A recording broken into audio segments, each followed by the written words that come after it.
Okay. Closer. All right. Hi, as Dr. Hunt said, I am Tina Casagrand. I'm the founder, publisher, and editor of the New Territory magazine. I live in Jefferson City, but we are all over. Thank you. And we make a magazine that puts the Midwest really at the center of the universe. And part of what we're trying to do is fix the problem. We're trying to fix the problem of the Midwest being considered flyover country. And we're doing that one photo and one story at a time through our quarterly print magazine.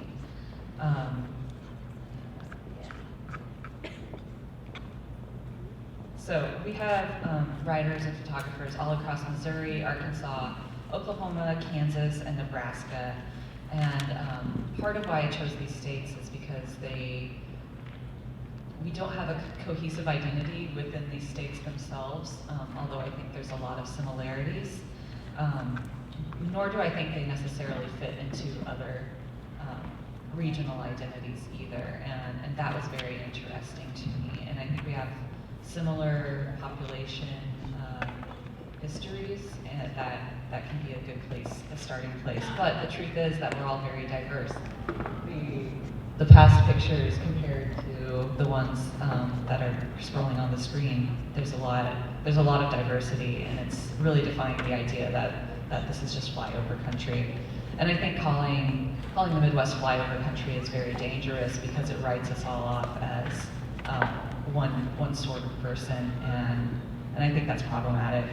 So we fix that by telling people's stories, whether that's hunger and native health, or gay teens in the conservative community, workers protesting low wages, reviewing a folk revival album by a husband-wife duo from the Ozarks.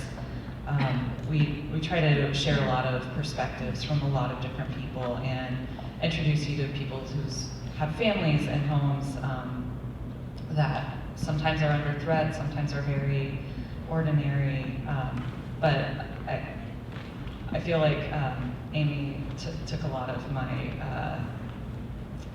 what I wanted to say and said it so much better, but we are just trying to create empathy, create love, bridge divides, and support our region by telling these stories.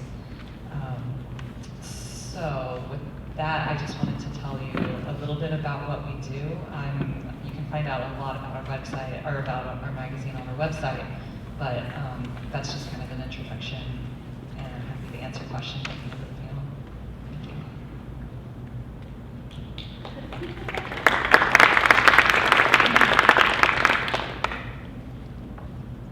Again, I'm Evita Caldwell. Right now, I am working at KMOX as a reporter apprentice, but today I'll be talking about a freelance project that I worked for 18 months. It released in June of 2015, and I think the best place to start is kind of the backstory of how it came to be, because it all kind of ties in together. So, in 1999, there was a St. Louis Post-Dispatch reporter, Richard Weitz, who's joining us here today.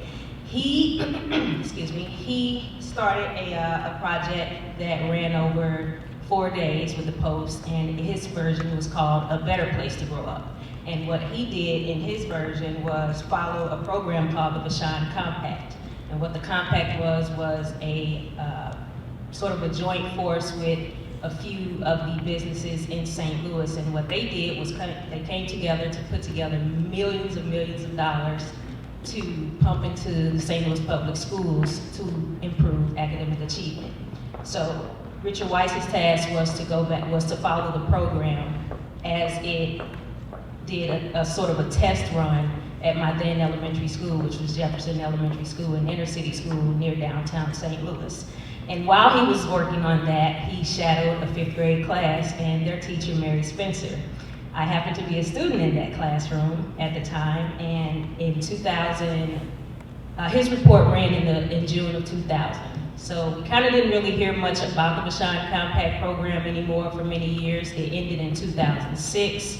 So I was doing a freelance piece in college on my 5th grade teacher, on Mrs. Spencer, So she kind of casually asked me, hey, do you remember the story that ran on our school? And I kind of vaguely remembered it. I didn't really remember the journalist as much as I remember kind of the changes that were going on at the school at the time. So she talked to me about that, and I said, you know, I'll try to find him and see what he's up to today. So I found him, we connected, and he was thrilled to know that, you know, the teacher was still around. He was thrilled to meet me because he had also recently met another student in my classroom, in my former 5th grade class, who was receiving a journalism award from the St. Louis Press Club, I believe.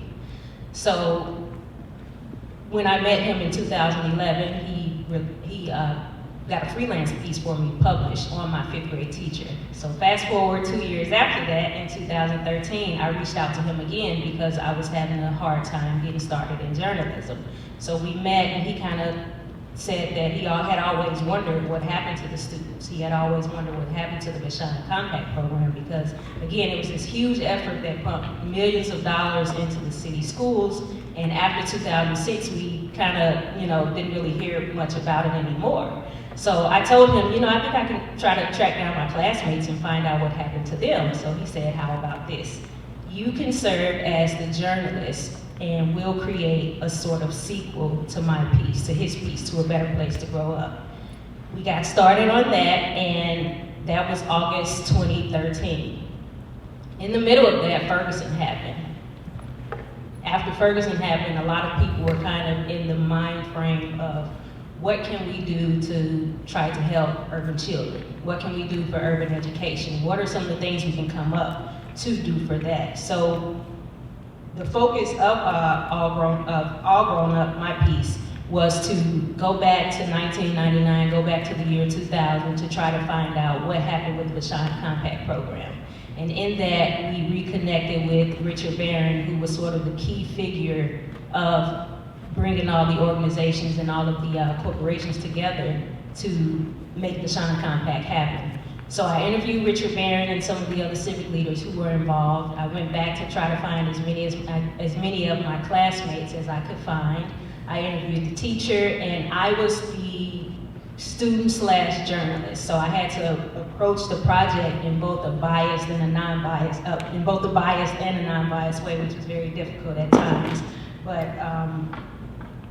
some of what I found out was that the Bashan Compact program achieved half of what they set out to do and kind of fell short on the other half. What was accomplished with their millions of dollars was installing computers and upgrading Jefferson School so that it can be able to compete with some of the county schools. A lot of times we see in our urban schools that they have a hard time competing, and part of that is because of lack of funding. Part of that is because of just lack of general help that they need in order to keep up.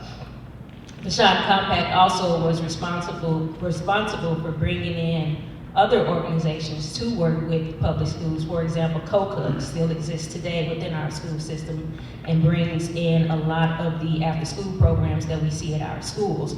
Also, Teach for America was brought in via the Bashan Compact, and they're still very instrumental in urban education today. Where they fell short was, I talked to one of the key figures with the Bashan Compact at the time, and he said they fell short in just not understanding how severe issues were within urban education. So this group of business leaders, they came with all of this money, and they had these ideas of how they wanted to upgrade the schools or how they wanted to help the school system, and the district in return kind of pushed back on it. They kind of saw it as a way of, you know, here are these business leaders with all this money who think they know what they're doing, but here we are as the district working directly with the students, and we may know that better. So one of the things that's changed since then is that the school district now looks at what they need to improve, and in turn they present that to civic leaders and say, you know, hey, this is where we're struggling at. If you'd like to get involved and help in some way, that would be perfect. I know Wells Fargo is pretty instrumental in working with the school district today. So as for myself and my classmates, what we remember most was the impact our teacher had on us. And if you can, on the website, double click on the people.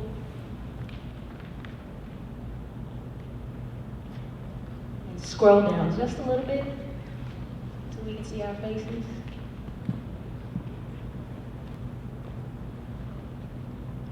So these are some of the key figures in All Grown Up, some of the classmates that I was able to track down. And scroll down a little bit more. And here we have Richard Barron, who again was very instrumental in beginning the Vashon Compact program. My former 5th grade teacher, and Natalie Henderson, who at the time was the principal at Jefferson School while I was working on All Grown Up. So again, as far as myself and my classmates, what we remember most was the teacher. Now that's not to discount what civic leaders did, because we also noticed, although vaguely, we remember, you know, the changes that they brought, the computers, the technology, upgrading the school and making it more modernized. It was kind of outdated in how the school was set up. We had a lot of the old Apple computers. I don't know if you all remember Oregon Trail, but that's how old our Apple computers were. So they were responsible again for bringing in a lot of the technology that we needed in order to compete with county schools. The takeaway of All Grown Up, I think, really depends on the reader. I was very elated to hear how so many people got different aspects of it. There was a reporter from Pointer, white female, and I'm emphasizing that for a reason. She called and she said, you know, I was very impressed with this project because for me, you know, not only as a white person, but as somebody who works for the media, it gave her a sort of glimpse into what life is like in the inner city outside of what we see in the media. We know there's crime, lots of it. We know there's poverty, there's lots of that. But All Grown Up kind of delves into our lives as students and the normal side of what it's like to live in the inner city, which is really a melting pot of people. You know, we have Howard Small, who grew up in a single family home with his mom and his 2 older sisters. We have Kiana Jones, who grew up in a downtown neighborhood with her mom and her older siblings. And each of our stories really show how much of a melting pot the inner city is. Another takeaway was, I guess you can consider it following up on what's going on in these communities. A lot of the times we hear about these good efforts that start in inner cities to help urban education or to help improve kids' lives, and we kind of don't hear about it anymore after it ends. The Vashon Compact ran officially from 2000 to 2006. And like I said earlier, after it ended, nobody really heard about it. So one of the former instructional coordinators at Jefferson called me and said, you know, hey, a lot of us never knew what happened with the Vashon Compact. We never knew what happened with what they achieved or what they didn't achieve. So from her perspective, she got out of it that, you know, this was a great way to remind us as media personnel when things like this start, let's follow back up with them. Let's make sure that when people are investing millions of dollars into our children or our schools or whatever community it may be, let's follow up to make sure that they did what they set out to do. So another takeaway was understanding the importance of the teacher within the classroom. I think Mary Spencer kind of unintentionally became the focal point of All Grown Up because of her impact in our lives. As the students, again, we kind of vaguely remember what was going on at the time. We were only 10, maybe 9 years old at the time. So what we remember most was the impact the teacher had in our lives and how passionate she was about educating not just us, but urban education in general. And if you can, there's in the next tab, there's a quick video. The 9 Network ran a portion for their Living St. Louis segment. And in this segment, Mrs. Spencer and I are having a small discussion on her impact in our lives. So that ran in February of 2014. And I think for myself as the journalist and as the student, what I got out of All Grown Up and whose stories inspired me most were Mary Spencer's and Richard Barron's. Here are two very influential people who could have done, you know, whatever they wanted to do with the influence that they had, or they could have sat on it and done nothing, just, you know, collect the accolades. But instead, what they wanted to do with their influence and their power was to invest in urban education, invest in urban communities, and urban children. So for me, that really kind of showed me how we really are connected, and we really do need each other. If you have a voice, and you know you have a privilege, or you know you are in a more influential position in your life to help somebody else, reach out and do it. You know, Richard Barron's a billionaire. He really doesn't have to care, but he does. And that's what I got out of it. Mary Spencer, we had many off-record conversations about how she would get just amazing offers to go teach in the county. And I remember her saying off record that she always found it interesting that she would get more money to teach white children in suburban areas than she would to teach, you know, African American or minority children in struggling areas. You know, what does that say about us as a people when we invest so much of our money, or invest so much of our time and attention and resources into more affluent communities? So their stories inspire me most, in that now I try to use my position of influence and my voice to help somebody who may be less fortunate than me. Thank you.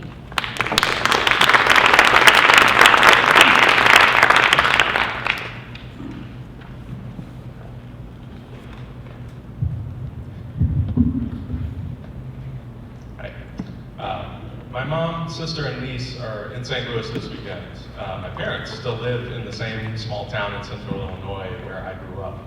And as we visited over the last couple of days, knowing that I had this conference coming up, it's really helped me reflect on one of the primary goals we had for the 1 Year in Ferguson project at St. Louis Public Radio. What's it like right now? In the days, weeks, and months after the killing of Michael Brown in August 2014, I remember my parents, relatives, and friends from out of town asking me often, what's it like right now? If you were in St. Louis during that time, it's likely you too have a story to tell. And from a storytelling angle, a couple things stood out to me about what it was like during that time here. One, we were all experiencing these things together from widely varying points of view. My answer to what's it like right now is likely to be very different from your answer to what's it like right now. And two, the story just kept going. It wasn't a single event that had a defined conclusion. So my answer to what's it like right now would vary from week to week, day to day, even sometimes hour by hour. So what's it like right now is a hard question to answer. Hard enough to answer just for yourself, and harder still when trying to answer in a way that reflects the experiences of our entire community, as we tried to do in our project. So to reintroduce myself, I'm Brent Jones, the data visual specialist at St. Louis Public Radio. I was one of the small team of journalists who put together our 1 Year in Ferguson project. We are a radio station, so it might seem a little strange, but we also have a pretty robust website. It's a thing that I work on every day. I don't have a background in radio, but I'm learning more about it. What we do have are lots of journalists who know how to get people to tell their stories in a way that is sometimes more powerful than reading about them, and that's hearing them in their own voice. So if you're not familiar with our project, we collected more than 150 pieces of audio. If you listen to them all in full, back to back, it would take you about an hour and a half. We paired these with nearly 150 photos from our staff, the staff of the St. Louis American, who we partnered with, and other sources as well. After we published this on the first anniversary of Michael Brown's death, people shared it with comments like, reserve at least an hour to engage with this project, and more to reflect. Incredible, worth your time, and one of the standout retrospectives. We were also honored with an inaugural Peabody Facebook Futures in Media Award and an Online Journalism Award. We opened with a chapter of confusion, starting with audio of initial police calls before the confrontation between Wilson and Brown. You also hear voices of residents asking why this happened, press conferences with police and Governor Nixon, and audio of protesters and police clashing, the sounds of smoke or tear gas canisters being fired. Next, a chapter of grief. Michael Brown's funeral was a focal point, but the region mourned in other ways as well, out of fear, out of anger, out of mistrust, and out of chaos. We hear from those mourning the mistrust of police, mourning what's happened to the community they live in and love, and mourning the divide between black and white. After that, the wait for the grand jury's decision was upon us. Some hypothesized, some bought guns or plywood, some prayed, some were silent. When would it happen? What would the decision be? The region was on edge. It was a wait that would last for months. The next chapter was the decision. Monday before Thanksgiving, the news was announced, no charges. Though a decision was made, a strong sense of unresolved resolution lingered. There were fires set, businesses lost, deep sadness came for some, and for others, profound relief. And finally, organizing for change, in ways large and small, through difficult conversations and town hall meetings, formal conferences, casual gatherings, people started organizing to change things. And I think one of the reasons this project is so powerful and compelling is that we did our best to just get out of the way and let people answer that question on their own. What's it like right now? We made a conscious decision to not use a narrator or provide any written narrative of our own. The only way someone experiences this story in our project is through the images and the sound of others. I think there are 3 out of the 150 pieces of audio that are pulled from St. Louis Public Radio newscasts and that feature our journalists. So the rest of the sound is from people answering, what's it like right now? And that structure has some implications if you think through it. We had to assume some base knowledge of the situation. Our project would probably not be a great place for someone to start if they were just learning about what happened for the first time. And we thought about that, but we decided we were okay with that. It's unlikely that our project was the first time someone had experienced this story. And even if it was, there's lots of other great work out there, both by us and other outlets, that lays out the facts and events in a more conventional manner.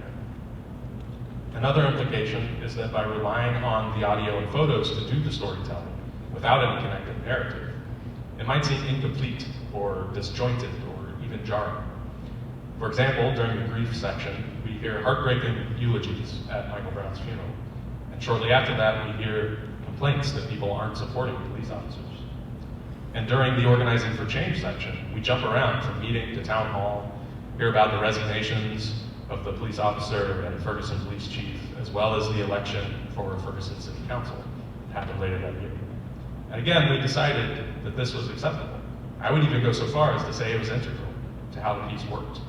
When answering what's it like right now and describing how it felt to be here during that time, one aspect of it that all of us on the team who built this kept coming back to was that sense of the unknown. It was almost as if during this time we were collecting puzzle pieces. We didn't know what the completed puzzle should look like. We didn't know how many more pieces were left or even where they would come from. But each person we talked to, each story we gathered, each thing that happened was another piece in our shared story. Now, we could have looked back and put these puzzle pieces together into some cohesive story and present that. And this is, in fact, how we journalists often approach a retrospective story. How nicely we can make everything fit together. But often, probably most of the time, we first encounter these stories as individual pieces, and the organization only presents itself after the fact. So if we were to try to answer the question, what's it like right now, with the completed puzzle, well, that's a bit of cheating that we do. It's actually answering the question, what was it like then, knowing everything we know now? So instead of completing that puzzle, we decided to just collect the pieces together and dump them out on the table. As a listener, this encourages you to examine each one for what it has to offer in itself, instead of jumping right to the whole picture. It encourages you to experience them, as we did at the time, day by day, one by one. It encourages you to form connections between them for yourself, instead of relying on us to assemble the puzzle in the way we think best. So by presenting this shared story piece by piece, it is our hope that the listener engages with each one, thoughtfully considering both what it has to offer and how it relates to others. Everyone had an answer to the question, what's it like right now? protesters, police supporters, Ferguson residents, Michael Brown's family, business owners, clergy, police officers, and politicians, from local aldermen all the way to the President of the United States, all had a story to tell. There are many pieces to the whole shared story. We wanted to help people understand that whichever of these pieces they most closely identified with is an important piece of that shared story, but finding more pieces, different pieces, and making the connections between them, it was the key to truly answering what's it like right now. Thanks.